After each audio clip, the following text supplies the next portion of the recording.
The first thing we're going to review is the different ways that you can write a number. So remember, the standard form is just your normal number, just how you would normally see it. So for example, I might have the number 236. So just the normal number, how you always see it. So next we have written form. And written, I always think of as when I'm writing on the paper, like when you're in writing class. So written is with words. So I'm going to take my number 236 and I'm going to write it in words.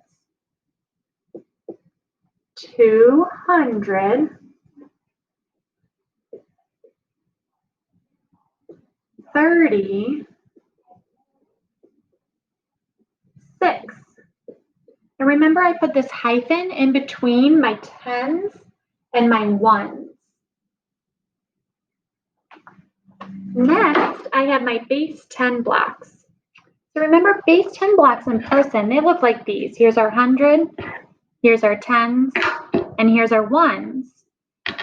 But when we're drawing them on paper, if I want to draw 231, remember my hundreds are the square. So there's my 200s.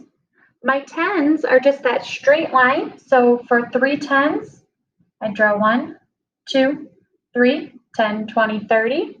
And then for my ones, I have 6 ones, and that's just the little circle. 1, 2, 3, 4, 5, 6. So then over here, I have my hundreds, tens, and ones chart. And we did that before in our lessons when we were using the base 10 blocks. We can also do it just with the numbers. So remember, I like to abbreviate and just do H, T, O. How many hundreds do I have? 2 hundreds. How many tens do I have? 3 tens. How many ones do I have? 6 ones. So those are all the different ways that you can write a number. Now, I'm also going to show you one more way to write a number. You can also write a number in expanded form. Now, this word expanded means it's bigger. I think of a balloon, like when you blow it up, it expands. So expanded form is when a number gets bigger. So if I start with the number 236, let's expand it. This 2 is equal to 200. The value of the 2 is the 200. This 3 is worth 30. So 200 plus 30. And then the 6 is just worth 1. So the 6 is in the ones, it's worth 6. So my expanded form, see how it got bigger, is 200 plus 30 plus 6. So when you see that word expanded form, think expand, get bigger. What's the value of each of these digits?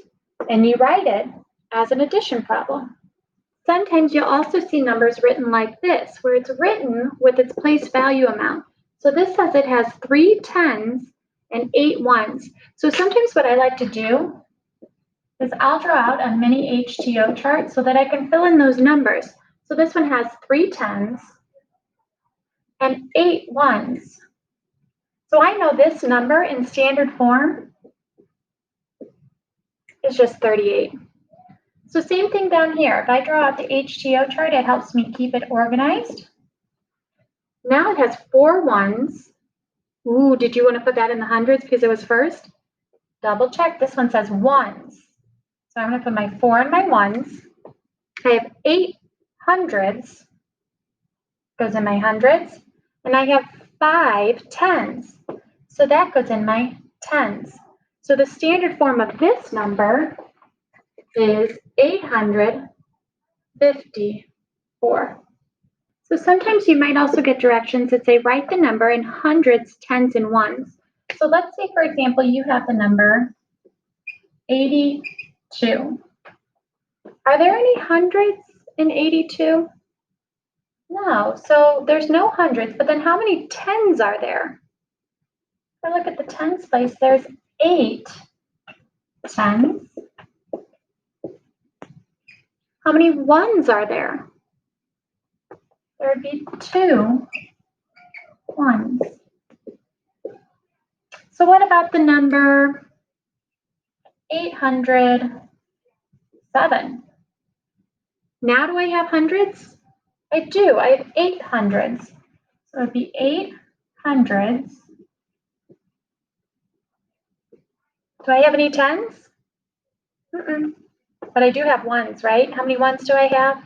I have 7 ones.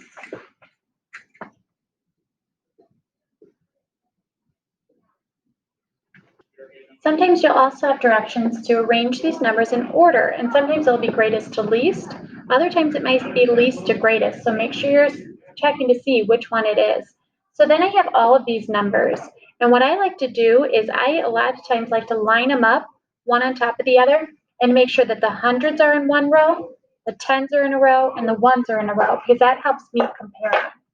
So my first number is 49. My next number is 810. Now, am I going to put the 8 underneath the 4? No, because the 8's in the hundreds. The 4 is only in the tens. So I need to have my hundreds over here separate. So then it will be 810. And my last number is 355. So remember, I always start by looking in my hundreds place. And I want to start with my greatest number. So my first number, 49, does it have any hundreds? Nope. So now I need to go to my next two. 810, it has 8 hundreds. 355, it only has 3 hundreds. So which number is bigger? 810. So I'm going to put that first. Cross it out because I've used it. Now I have 49 or 355. Well, even though this is a 4 at the front, this one is still in the hundreds. So this one is definitely bigger. So that's going to be my next number.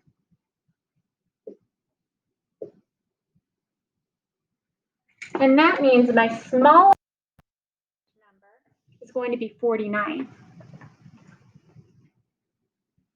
Remember, I like to add in our greater than or less than signs. And so our signs always open to the bigger number. So 810 is bigger than 355. 355 is bigger than 49. Remember, I like to visualize little alligator teeth in here. And he's hungry, he always eats the bigger number. All right, our last thing is to talk about this word value. Remember, the value is just how much a digit is worth.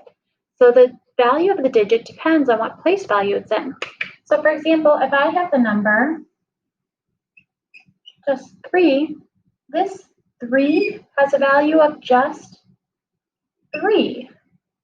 But now if I have the number 34, now this 3 is in the tens place, so this 3 would actually have a value of 30. And finally, if I have the number 382, now this 3 is in my hundreds place, so it would have the value of 300. I like to think of those place value blocks. If I have a 3 in the ones, I would just have 3 of these little ones. If I have a 3 in the tens, then I would have 3 of these tens. If I wanted to count them out, it would be 10, 20, 30, the value of 30. And so the last one would be my hundreds. If I have 3 of these hundreds, the value would be 100, 200, 300.